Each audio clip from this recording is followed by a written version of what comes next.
مجمعین میں حضرت عبداللہ بن عمر رضی اللہ تعالیٰ عنہ ان کے بارے میں آتا ہے کہ جب وہ عمرے پر جاتے یا جب داڑھی کو ٹھیک کرواتے تو ہر طرف سے ایک مٹھ ون فسٹ فل ایک مٹھ جو ہے وہ رکھ کر باقی جو ایکسٹرا ہوتا ہے مٹھ سے زیادہ تو اس کو کاٹ دیتے تھے. صحیح.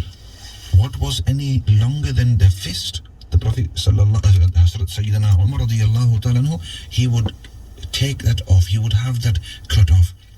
And from that ulama deduce, اسے علماء فرماتے ہیں کہ اس سے پتہ چلتا ہے کہ حضرت عمر جو اتنی مقدار داڑھی کی رکھتے تھے وہ اسی وجہ سے رکھتے تھے کہ نبی پاک صلی اللہ علیہ وسلم کی اتنی ہوگی یا اتنی کی اجازت ہوگی.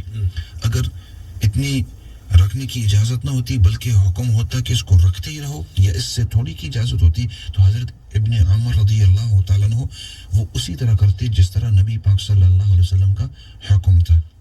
کیونکہ حضرت ابن عمر کے بارے میں مشہور ہے کہ وہ آپ صلی اللہ علیہ وسلم کی ہر چیز کے اندر کامل طور پر اتباع فرماتے تھے. ویسے تو ہر صحابی پورے طور پر اتباع فرماتے لیکن حضرت ابن عمر کے بارے میں تو یہاں تک آیا ہے کہ ایک مرتبہ سفر کے اوپر جا رہے تھے اور ان کے ساتھ اپنے ایک خادم بھی تھے.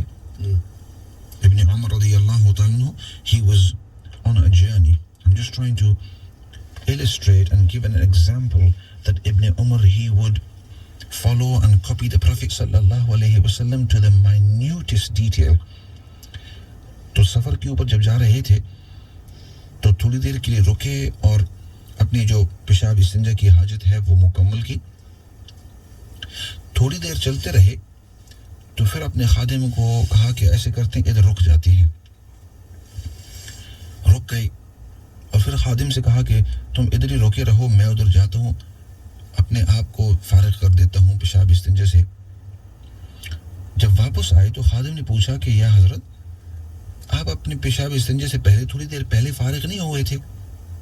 تو انہوں نے کہا کہ بالکل فارغ ہوا تھا, مجھے اس مرتبہ تقاضا نہیں تھا لیکن ایک مرتبہ ہم سفر کے اوپر جا رہے تھے اور میرے آقا نبی پاک صلی اللہ علیہ وسلم وہ اس جگہ کے اندر رک کر انہوں نے قضاء حاجت کی تھی تو وہ مجھے یاد ہے, اس لیے اس سنت پر بھی عمل کرتے ہوئے کہ ادھر نبی پاک صلی اللہ علیہ وسلم رکے تھے تو اگرچہ مجھے ابھی تقاضا نہیں ہے لیکن میں آپ کے ہر عمل پر فعل کر قول پر اس طور پر عمل کرتا ہوں کہ یہ چیز بھی مجھے نہ چھوٹ جائے.